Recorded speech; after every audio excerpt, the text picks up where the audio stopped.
Hi friends, അപ്പോൾ എമ്പുരാൻ്റെ official report അവർ വെളിവിട്ടിട്ടുണ്ട്. അതായത് theatrical and നമ്മുടെ ബിസിനസ് റിപ്പോർട്ട് അവർ വെളിവിട്ടിട്ടുണ്ട്. 325 കോടി രൂപയാണ് തിയേറ്ററിക്കൽ ആൻഡ് ബിസിനസ് റിപ്പോർട്ട്. രണ്ടും അവർ പ്രത്യേകം ചെയ്തിട്ടുണ്ട്. തിയേറ്ററിക്കൽ ആൻഡ് ബിസിനസ് റിപ്പോർട്ട് നമ്മൾ 325 കോടി രൂപ എങ്ങനെ ലഭിച്ചു എന്ന് നമ്മൾ നോക്കിക്കഴിഞ്ഞാൽ നമുക്ക് മനസ്സിലാവുന്നത്, അവർ തന്നെ 250-260 കോടി രൂപയ്ക്ക് മുകളിൽ തിയേറ്ററിക്കൽ കളക്ഷൻ വന്നു എന്ന് അവർ വെളിവിട്ടിട്ടുണ്ടായിരുന്നു നേരത്തെ തന്നെ. അപ്പോൾ ബാക്കി 325 കോടിയിൽ വരാനുള്ളത് ബാക്കി 65 കോടി രൂപയാണ്. ഈ 65 കോടി രൂപയിൽ 30 കോടി രൂപ ഇവർ ഓവർസീസ് റൈറ്റ് വിറ്റതാണ്. ബാക്കി 35 കോടി രൂപയാണ് ഇതിനകത്തുള്ളത്. അതിൽ ഞാൻ പറഞ്ഞ 30 കോടി OTT പ്ലസ് സാറ്റലൈറ്റ് കിട്ടിയാലും ബാക്കി 5 കോടി രൂപ ഇന്ത്യയിൽ അതർ സ്റ്റേറ്റ്സിൽ അവർ റൈറ്റ് വിറ്റതായിരിക്കും, അല്ലെങ്കിൽ എന്തെങ്കിലുമൊക്കെ മ്യൂസിക്കൽ റൈറ്റ് വിറ്റതായിരിക്കും എന്നാണ് എൻ്റെ കണക്ക്. ഇനി നമ്മുടെ കണക്ക് തെറ്റാണോ ഇല്ലേ എന്നുള്ളത് ഇനി താഴെ വന്ന് കമൻറ്റ് ബോക്സിലില്ല. കാരണം 325 കോടി അവർ തന്നെയാണ് ഇപ്പോൾ ഒഫീഷ്യലായിട്ട് പൃഥ്വിരാജ് വെളിവിട്ടിട്ടുണ്ട്. ബിസിനസ് ആൻഡ് തിയേറ്ററിക്കൽ റൈറ്റ്സ് പോയത് 325 കോടി. 325 കോടിയിൽ 30 കോടി രൂപ ഇവർ ഓവർസീസ് വിറ്റതാണ്. അപ്പം 30 കോടി അതിൽ പോയി. അപ്പോൾ 260 കോടി തിയേറ്ററിൽ നിന്ന് വാങ്ങിച്ചു.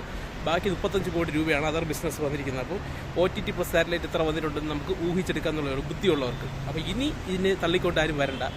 തള്ളിക്കൊണ്ട് വരണമെങ്കിൽ ഇനി നിങ്ങൾക്ക് പ്രൊഡ്യൂസർ പറഞ്ഞിട്ട് നിങ്ങൾക്ക് വിശ്വാസമില്ലെങ്കിൽ നിങ്ങൾ പൃഥ്വിരാജിനെ തന്നെ കണക്ക് വിളിച്ച് ബോധ്യപ്പെടുത്തേണ്ടതാണ്.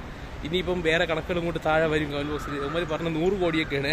100 കോടിയാണെങ്കിൽ ഇപ്പോൾ 380 കോടിയൊക്കെ അവന്മാർ ബിസിനസ് തള്ളേണ്ടി ഫുള്ളും കൂടെ ബിസിനസ് ഒരു കറക്റ്റായിട്ടുള്ള കണക്കേ വെളിവിടുള്ളൂ. കാരണം ഇപ്പോൾ പണ്ടത്തെ പോലെ EDയും ബാക്കിയുള്ളവരൊക്കെ സജീവമായതുകൊണ്ട് കറക്റ്റായിട്ടുള്ള കണക്കുകളെ വെളിവിടുള്ളൂ. ഇപ്പോൾ OTT പ്ലസ് സാറ്റലൈറ്റ് റൈറ്റ് ഇവർ ഇത് കറക്റ്റായിട്ടുള്ള കണക്ക് വിടാത്തത് എന്തെന്ന് വെച്ച് കഴിഞ്ഞാൽ, ഇത് ഇന്ത്യയിലെ ഇപ്പം മലയാളത്തിൽ തന്നെ ഏറ്റവും ഹയസ്റ്റ് OTT കിട്ടിയിട്ടില്ല. അപ്പം കിട്ടിയിട്ടുണ്ടെങ്കിൽ അവർ എപ്പോഴേ അത് വെളിവിട്ടനെ. അപ്പോൾ അതും കൂടെ ചേർത്ത് ഇപ്പോൾ മൊത്തത്തിലൊരു 325 കോടി രൂപ എന്ന് പറഞ്ഞൊരു പോസ്റ്റർ ഇറക്കിയിട്ടുണ്ട്. അപ്പം അതിൽ തന്നെ മനസ്സിലാക്കാം, ചോറ് തിന്നുന്ന മലയാളിയൊക്കെ മനസ്സിലാക്കാം എന്തായിരിക്കും സംഭവിച്ചതെന്ന്. അപ്പം ഇനി നിങ്ങൾക്ക് എന്തെങ്കിലും സംശയമുണ്ടോ ഉണ്ടെങ്കിൽ താഴെ കമൻറ്റ് ബോക്സിലിടാം. 260 കോടി രൂപ തിയേറ്ററിൽ നിന്ന് അവർ കിട്ടിയത് അവർ വെളി വിട്ടിട്ടുണ്ടായിരുന്നു നേരത്തെ തന്നെ. അപ്പോൾ ബാക്കി വന്നത് 260 പോയി ബാക്കി എത്രയാണ് വന്നിട്ട് 85 കോടി.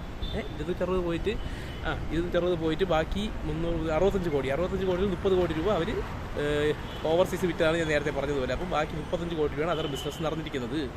അപ്പം ഇനി സംശയങ്ങളൊന്നും കാണൂലെന്ന് ഞാൻ വിശ്വസിക്കുന്നു. സംശയങ്ങളുണ്ടെങ്കിൽ താഴെ കമൻറ്റ് ബോക്സിലിടൂ.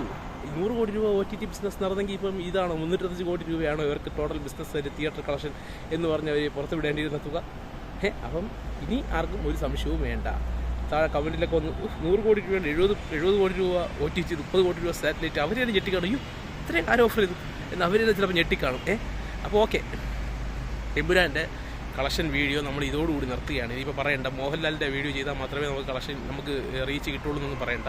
ഇതോടെ നമ്മൾ എമ്പുരാൻ്റെ കണക്ക് വിടുകയാണ്. ഇനി താഴത്തെ കമൻറ്റുകളൊന്നും നമ്മൾ ശ്രദ്ധിക്കാൻ പോകുന്നില്ല. ചിലപ്പോൾ റിപ്ലൈ തരുന്നതായിരിക്കും, പക്ഷേ വീഡിയോ ആയിട്ട് റിപ്ലൈ ഇനി പ്രതീക്ഷിക്കേണ്ട. കാരണം ഈ സിനിമയുടെ ഈ മൊത്തത്തിലുള്ള കളക്ഷൻ റിപ്പോർട്ട് അവർ വെളിവിട്ട് കഴിഞ്ഞു. ഇനി അധികം കളക്ഷനും ബിസിനസ്സൊന്നും നടക്കാനില്ല. എല്ലാ ബിസിനസ്സുകളും റൈറ്റും വിറ്റ് കഴിഞ്ഞിരിക്കുന്നു. അപ്പോൾ ഇതാണ് ഇന്നത്തെ വീഡിയോ. അപ്പോൾ നിങ്ങളുടെ അഭിപ്രായം നിങ്ങൾ കമൻറ്റ് ബോക്സിലിടാം. നന്ദി, നമസ്കാരം.